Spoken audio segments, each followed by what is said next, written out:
The only मंत्र for legal success. अभी तक हम लोगों ने रेस्टिट्यूशन ऑफ कंज्यूगर राइट्स की बात की थी। उसमें जो भी टॉपिक्स थे उसकी वैलिडिटी से रिलेटेड या उसके रेलिवेंट प्रोविजन से रिलेटेड और किस किस केस में उसके क्या ग्राउंड्स थे, ये सब चीजें हम लोगों ने डिस्कस की। और अब हम रेस्टिट्यूशन ऑफ कंज्यूगर राइट्स की कॉन्स्टिट्यूशनल वैलिडिटी के बारे में डिस्कस करेंगे। तो सबसे पहले ये कुछ केसेस में डिसाइड हुआ था, तो हम उसको केस वाइज देखते जाते हैं। तो सबसे पहले ये चैलेंज किया गया था, रेस्टिट्यूशन ऑफ कंज्यूगर राइट्स की वैलिडिटी को चैलेंज किया गया था 30 सरिथा वर्सेस वेंकटा सुबैया के केस में। 1983 आंध्र प्रदेश का ये केस था, ठीक है। इसमें आंध्र प्रदेश हाई कोर्ट का जो डिसीजन था वो ऐसा था कि remedy under section 9 is violative of right to privacy and human dignity.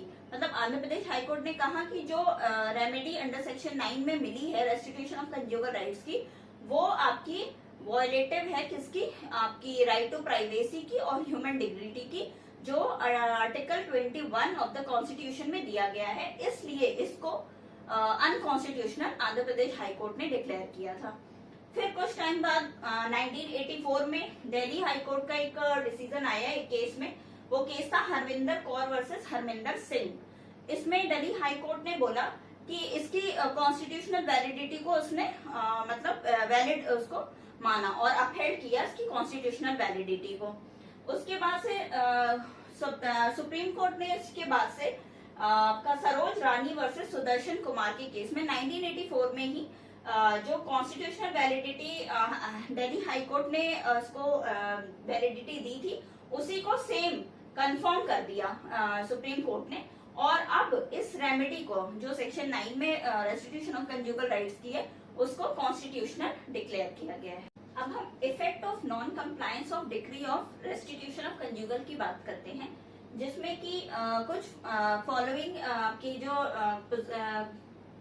Grounds दिए गए हैं या कह लीजिए जो इफेक्ट दिए गए हैं कि कौन कौन से इफेक्ट होते हैं अगर डिक्री का पालन नहीं किया जाता है। तो सबसे पहले तो आपका जो एग्री पार्टी है उसको मेंटेनेंस का राइट मिल जाता है, जैसे कि it enables the aggrieved party for maintenance under section 24 और 25 ऑफ हिंदू मैरिज एक्ट 1955।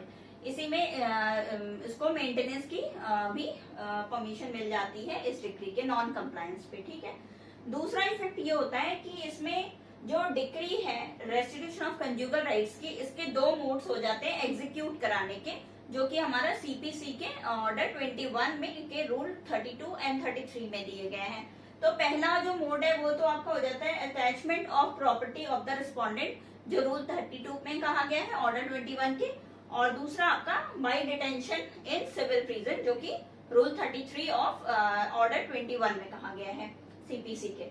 तीसरा इफेक्ट होता है it enables the spouse to obtain a decree of divorce after 1 year. इसका मतलब ये है कि पहले तो जब ये डिक्री पास की जाती है तो कोर्ट हस्बैंड और वाइफ को बोलता है कि अभी 1 साल तक आप अपने दाम्पत्य अधिकारों का निर्वहन कीजिए, मतलब अपनी मैट्रिमोनियल राइट्स और ऑब्लिगेशन को फुलफिल कीजिए।